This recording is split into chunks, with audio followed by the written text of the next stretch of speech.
Abraham Lincoln is often regarded as the greatest president in American history. A man of immense determination, Lincoln rose from a humble, rural background to lead a deeply divided nation through its most turbulent times. His unwavering commitment to preserving the Union and abolishing slavery transformed the course of American history. Today, we journey through the life of Abraham Lincoln, the lawyer, the leader, and the legacy that continues to inspire. Abraham Lincoln's early life was shaped by poverty, tragedy, and a relentless desire for self-improvement. Born into a frontier family in Kentucky, he grew up amidst the challenges of rural life in early 19th century America. Abraham Lincoln was born on February 12, 1809, in a one-room log cabin in Hardin County, Kentucky, now LaRue County. His parents, Thomas Lincoln and Nancy Hanks Lincoln, were subsistence farmers with little wealth or education. The Lincolns moved frequently in search of better prospects, settling first in Indiana and then in Illinois. Tragedy struck young Lincoln at the age of 9 when his mother, Nancy, died from milk sickness in 1818. This loss had a profound impact on him, and his father soon remarried. Lincoln's stepmother, Sarah Bush Johnston Lincoln, played a crucial role in supporting his intellectual curiosity. Despite his deep affection for his family, Lincoln had a difficult relationship with his father, who did not share his love of learning. Lincoln had less than 1 year of formal schooling throughout his entire childhood, yet he was a voracious reader. He once famously said, "My best friend is the man who'll get me a book I ain't read." Through self-education, he devoured works by Shakespeare, the Bible, and the Life of Washington by Parson Weems, among other influential texts. Books became his gateway to the world of ideas and knowledge far beyond the reach of the frontier. This relentless pursuit of knowledge would set the foundation for his future as a lawyer and leader. Lincoln's self-education reflected his belief in the transformative power of learning, a value he carried with him throughout his life. In his 20s, Lincoln moved to New Salem, Illinois, where he worked various jobs, from splitting rails for fences to clerking in a store. His honesty and work ethic earned him the nickname Honest Abe, a reputation that would follow him into his political career. He made his first foray into politics in 1832, running for a seat in the Illinois General Assembly. Though he lost, his political ambitions were only beginning. He later served in the Illinois State Legislature and developed a reputation as an effective speaker and lawyer. Lincoln's early political career laid the foundation for his rise as a national leader. His opposition to the spread of slavery and his strong moral compass would shape his future legacy. Lincoln's political career began in earnest in 1834, when he was elected to the Illinois General Assembly. He aligned himself with the Whig Party, supporting internal improvements, economic development, and a strong national bank, core Whig policies. During this time, he also began studying law, eventually earning his law license in 1836 and becoming a successful attorney in Springfield, Illinois. Lincoln's law career earned him respect and recognition. His partner, William Herndon, later described him as methodical, analytical, and deeply empathetic toward clients. His courtroom successes helped bolster his standing in local and national politics. By the late 1840s and 1850s, the issue of slavery was dividing the nation. Lincoln, despite representing a state with mixed views on the topic, took a moral stand against the expansion of slavery into new territories. Though not yet an abolitionist, Lincoln's House divided speech in 1858 would define his position: "A house divided against itself cannot stand. I believe this government cannot endure, permanently half slave and half free." This period was marked by the famous Lincoln-Douglas debates in 1858, where Lincoln ran against Stephen A. Douglas for the U.S. Senate. While he lost the Senate race, the debates thrust Lincoln into the national spotlight. His powerful rhetoric and stance against slavery earned him respect from many in the newly formed Republican Party.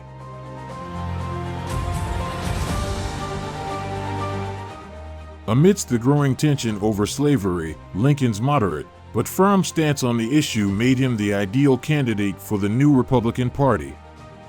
His election in 1860 would ignite the flames of civil war. By 1860, the United States was on the brink of collapse, with southern states threatening secession if a Republican won the presidency. Lincoln, representing a platform of opposing slavery's expansion, though not calling for its immediate abolition, became the Republican nominee. His campaign was strategically focused on the northern and midwestern states, where anti-slavery sentiment was strongest. On November 6, 1860, Lincoln won the presidency with a sweeping electoral victory, despite not carrying a single southern state. His election led to the immediate secession of southern states, beginning with South Carolina in December 1860. As Lincoln prepared to take office in March 1861, the Union was already falling apart. The Confederate States of America had formed under Jefferson Davis, and the country was teetering on the edge of war. Lincoln, in his inaugural address, pleaded for unity, asserting that he had no purpose, directly or indirectly, to interfere with the institution of slavery in the states where it exists, but he also affirmed his duty to preserve the Union. Despite his efforts to avoid conflict, the first shots of the Civil War were fired on April 12, 1861, at Fort Sumter. Lincoln faced the immense challenge of leading a fractured nation through its darkest period.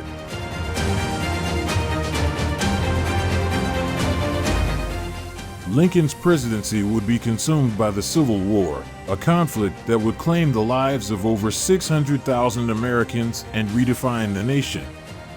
Lincoln took on an active role as commander-in-chief, learning military strategy as he went.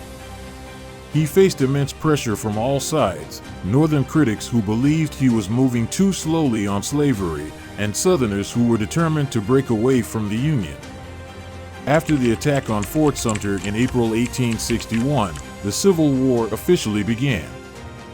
The early years of the war were fraught with difficulties for the Union, and Lincoln found himself often at odds with his generals, many of whom were reluctant or ineffective in battle.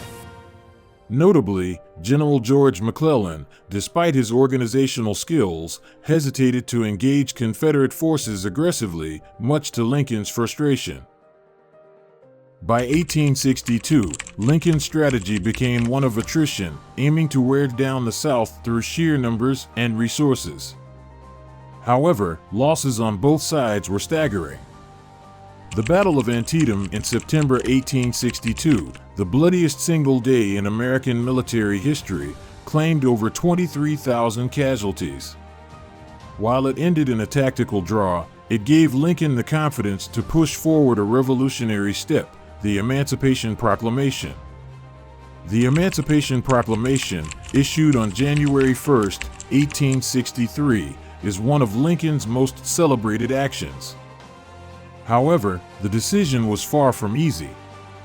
Lincoln had to balance the demands of abolitionists who pressed for immediate freedom for all enslaved people and the concerns of border states that were still loyal to the Union but permitted slavery.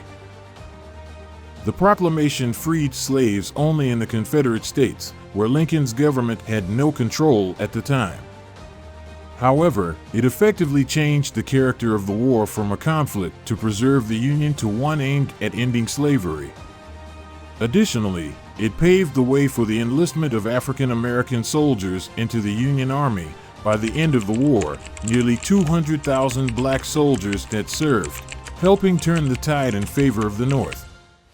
Despite the proclamation's limitations, it was a bold and transformative act. Lincoln himself recognized the moment's gravity, later saying, "If my name ever goes into history, it will be for this act, and my whole soul is in it." The Battle of Gettysburg, fought in July 1863, was a critical turning point in the war. With over 50,000 casualties, it was one of the bloodiest battles in American history, and the Union's victory was seen as a turning point. In November 1863, Lincoln traveled to Gettysburg to dedicate a cemetery for the fallen soldiers. His Gettysburg address, just 272 words long, has since become one of the most famous speeches in American history. In it, Lincoln reflected on the principles of human equality espoused by the Declaration of Independence and redefined the Civil War as not just a fight for the Union but a new birth of freedom that would ensure government of the people, by the people, for the people, shall not perish from the earth. Though brief, Lincoln's speech resonated deeply with the American public and is still remembered as one of the most eloquent expressions of democratic ideals. Despite the victories at Gettysburg and other key battles, the war was far from over, and Lincoln faced mounting criticism. The Northern public grew weary of the war's length and the staggering loss of life, and Lincoln's popularity wavered. Many of his opponents criticized him for being too slow to end the war or for overstepping his constitutional authority. In 1864, Lincoln ran for re-election, facing off against his former general, George McClellan, who ran on a platform of ending the war through negotiation. However, key Union victories, such as Sherman's March to the Sea, bolstered Lincoln's chances, and he won re-election in a landslide. His second inaugural address, delivered on March 4, 1865, reflected a tone of reconciliation and forgiveness, with malice toward none, with charity for all.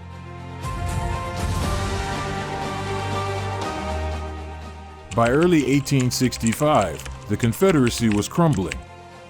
Lincoln's appointment of General Ulysses S. Grant had paid off, as Grant's relentless attacks had severely weakened the Southern armies. In April 1865, Confederate General Robert E. Lee surrendered to Grant at Appomattox Courthouse, effectively ending the Civil War. The Union's victory was cause for celebration, but Lincoln was not interested in punishing the South. He advocated for a lenient Reconstruction process, focusing on healing the nation's wounds and bringing the Southern states back into the fold as quickly as possible. Unfortunately, Lincoln would not live to see this vision realized. On the evening of April 14, 1865, just days after the Confederate surrender, Lincoln attended a play at Ford's Theater in Washington, D.C. There, he was shot in the back of the head by John Wilkes Booth, a Confederate sympathizer.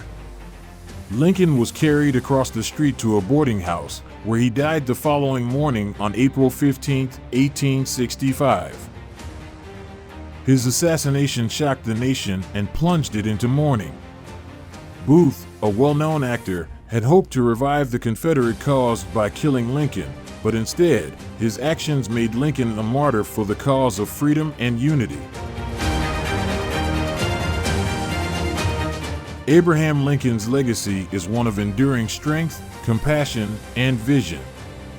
His leadership during America's most profound crisis helped preserve the Union and laid the groundwork for the abolition of slavery. His belief in equality and freedom continues to inspire generations of Americans and people around the world. One of Lincoln's final acts before his death was pushing for the passage of the 13th Amendment, which formally abolished slavery in the United States. Passed by Congress in January 1865 and ratified by the states later that year, it ensured that slavery would never again be permitted in the country. Today, Lincoln is remembered as one of the greatest American presidents. His face is immortalized on Mount Rushmore. The Lincoln Memorial stands as a tribute to his legacy in Washington, D.C., and his words continue to resonate. He preserved the Union, ended slavery, and redefined what it means to be an American. From a log cabin in Kentucky to the White House, from poverty to the presidency, Abraham Lincoln's life is a testament to perseverance, conviction, and the belief that one person can change the course of history. He not only preserved the Union, but also advanced the cause of freedom for millions. Abraham Lincoln, the great emancipator, will forever remain a towering figure in the story of America.